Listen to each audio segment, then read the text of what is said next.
Hello students, मैं उमंग शर्मा। और आज हम जो पढ़ने जा रहे हैं वो है क्लास 11th की बीएसटी का chapter number 1, nature and purpose of business. ठीक है बेटे, ये इस चैप्टर की लास्ट वीडियो है। ठीक है, जिसमें हम पढ़ेंगे बिजनेस रिस्क को। देखिए, बिजनेस रिस्क होता क्या है।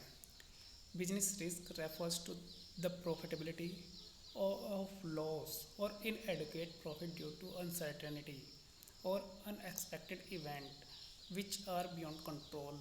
देखो बेटी, इसमें क्या कहा है कि जो रिस्क है वो पॉसिबिलिटी है लॉस होने की या फिर पर्याप्त मात्रा में प्रॉफिट ना होने की।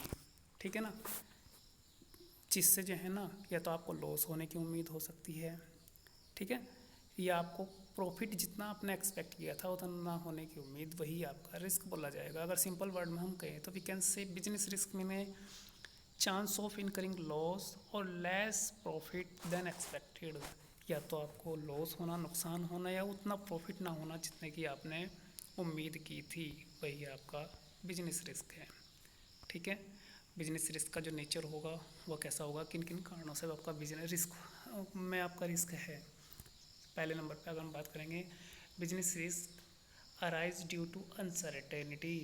टेक्नोलॉजी में चेंज हो जाए, फैशन में चेंज हो जाए, ठीक है ना, गवर्नमेंट की पॉलिसी चेंज हो जाए, डिमांड या आपकी सप्लाई में कोई चेंज हो जाए, तो वो ऐसी बहुत सारी चीज़ें हैं, ऐसी बहुत सारी अनिश्चितताएं हैं। अनसर्टेनिटी बोलते हैं अनिश्चितताओं को, जो कारण बन जाएंगी आपके एक बिजनेस के रिस्क का। ठीक है बेटे, नेक्स्ट आता है risk is essential part of every business. Her business का एक इसेंशियल पार्ट है आपका क्या, रिस्क। अगर आप रिस्क नहीं लोगे तो आप बिजनेस कर ही नहीं पाओगे। आप पैसा नहीं लगा रहे, बिजनेस कहाँ से होगा। आप मेहनत नहीं करें, बिजनेस कहाँ से होगा। रिस्क तो आपको लेना पड़ेगा। ठीक है ना। Degree of risk depend upon the nature and the size of business. ध्यान देंगे, जितना ज़्यादा आप रिस्क लोगे उतना ज़्यादा आप प्रॉफिट कमा सकते हैं। ठीक है ना, लेकिन जो रिस्क है वो किस चीज़ पे डिपेंड करता है, आपका बिजनेस का नेचर क्या है। ठीक है ना, एक तो आदमी अपनी दुकान में बैठा हुआ है, एक आदमी रोड पर गाड़ी चला रहा, तो कौन से को ज़्यादा रिस्क है, रोड पर वाले को। यानी कि आपके बिजनेस के जो नेचर होगा उस पर डिपेंड करता है रिस्क कितना है। ठीक है ना। अगर हम बात करें साइज़ की, बिजनेस का साइज़ क्या है। आप छोटा बिजनेस करोगे, आप मैंने 5,000 रुपये लगाए बिजनेस में, तो मेरा कम रिस्क है, नुकसान कितना होगा, जैसे तो 5,000 का। लेकिन अगर मैंने 5 करोड़ रुपए लगाए हैं तो मेरा नुकसान 5 करोड़ का भी हो सकता है। यानी कि रिस्क जो डिपेंड करता है, डिग्री जो है रिस्क की, वो जो डिपेंड करती है वो बिजनेस के नेचर पर, साइज पर डिपेंड करती है। एक कहावत है कि no gain without pain, no risk on gain, ये इन्होंने ऐसे लिखा हुआ है। यानी कि अगर आपको प्रॉफिट चाहिए तो आपको रिस्क तो लेना पड़ेगा। ठीक है ना, अगर आप रिस्क नहीं लोगे तो प्रॉफिट नहीं कमा पाओगे।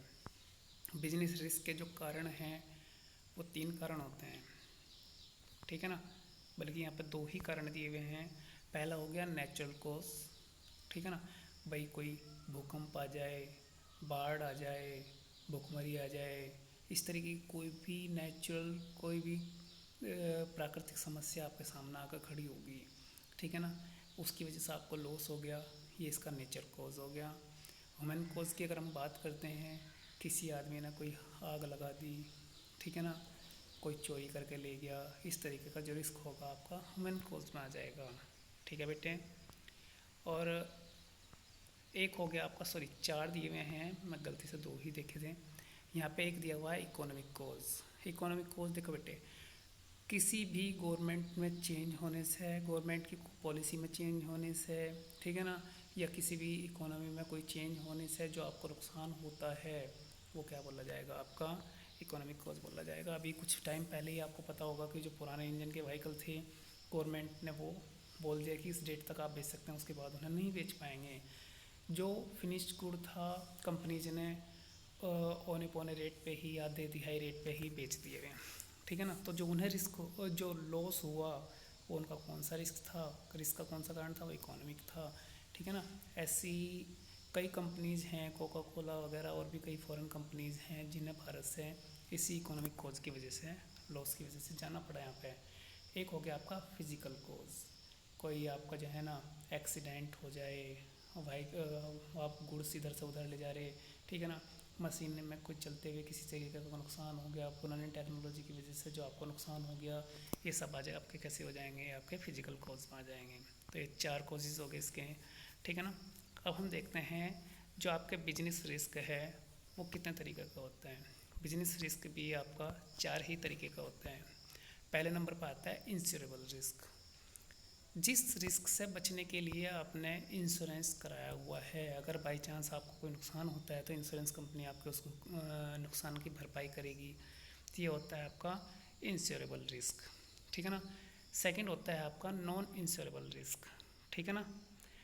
वो रिस्क, ठीक है ना, वो गुड्स जिसका आपने इंश्योरेंस नहीं करवाया था वो आपका जो है ना एक ऐसा रिस्क है कि उसकी भरपाई कोई नहीं करेगा अगर नुकसान हो गया तो, उसे हम बोलते हैं नॉन इंश्योरेबल रिस्क, ठीक है बेटे।